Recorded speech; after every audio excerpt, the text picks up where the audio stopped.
Well, look at this. Would you look at that? Look at it. I am so happy to have this car running. I've owned it now for a couple of years and never fooled with it until now, and it fired up and runs pretty darn good. It's only ran probably for 5 minutes. But let's take a closer look. So it's a 1956 English Ford Angila. I may not be pronouncing that right, but it's the best I can do. Can anyone tell me how this car got from England, United Kingdom, to Albuquerque, New Mexico, with only 58,000 kilometers on the clock?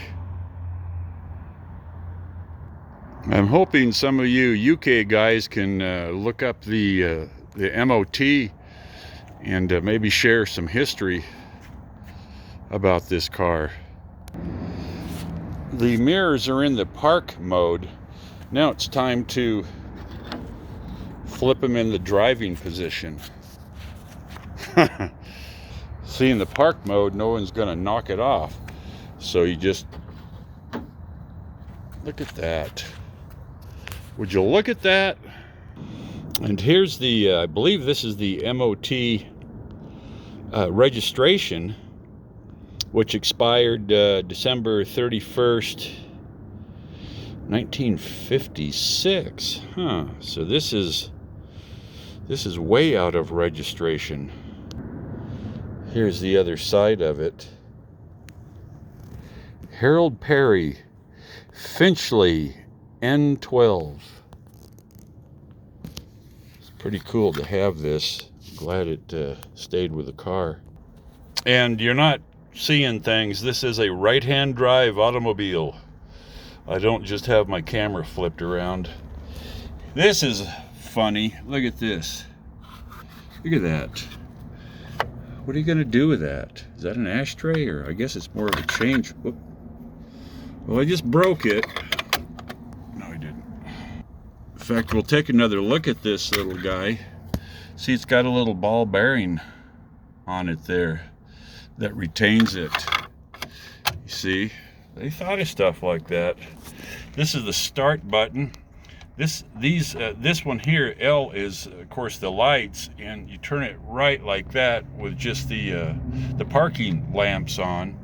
Here's your choke, and this is some old-fashioned style outlet. Starter button, I guess I mentioned that. But take a look at this one, man. How did it get from England all the way out here to the surface of the moon, New Mexico? I mean, obviously it was shipped over here, but how did it do that? Why? Where? How? I have the answer. I don't know what this button does. Knob. But check out the little, look at that. God, man. It's plastic. It's very fragile plastic. I need to take extra good care for that. Incredible find.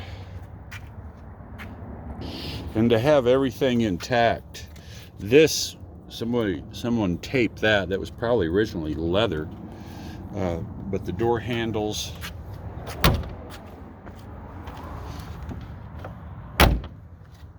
still closes tight. There's the fuel tank, which is conveniently located.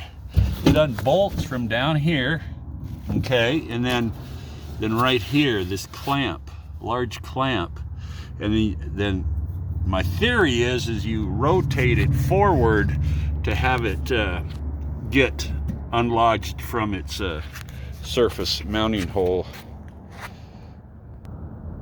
All the little original lenses. Look at that. Would you look at that? I don't know if you can read what that says, But these are little English Ford, all original to the car. And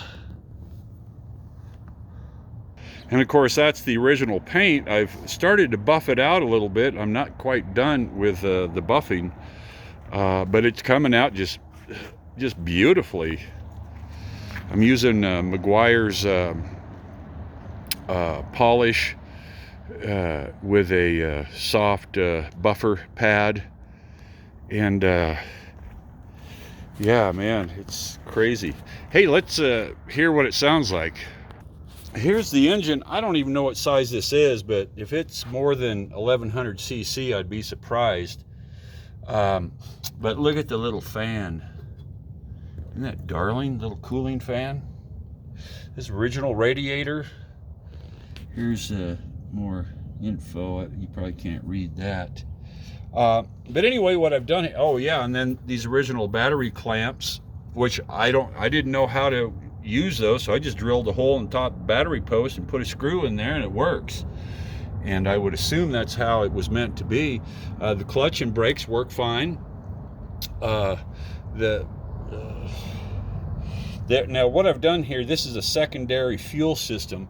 You see it running over to my fuel tank there. I've disconnected the all the lines to that old fuel pump there, so I'm running a different fuel pump. The linkage on this carburetor is really cool. That actuates it in the upward position. It doesn't pull it, because remember, you got to have that cable go all the way over here to the gas pedal.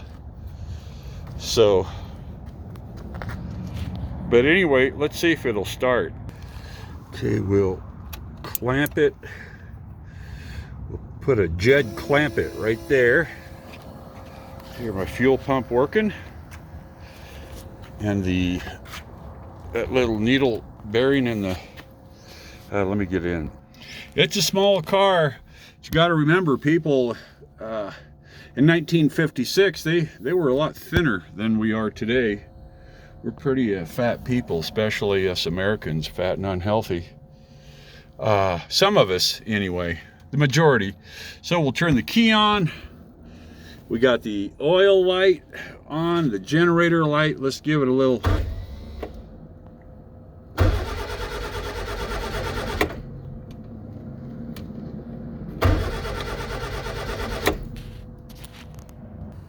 Okay, let's try that again. See what's going to happen. Maybe I'm out of fuel. I hear you, I'll be there. So anyway, it didn't start, and someone's at the gate, so I'm going to continue this later. But I think that needle bearing inside the carburetor is just not, it's probably gummed up. But anyway, I'll get back to it. It's a lot of fun. Let's turn the ignition off. And what else funny about this real quick? There's some other kind of weird deal on this car, and I can't remember what it was. But anyway, I'll get back to it. All right, bye-bye.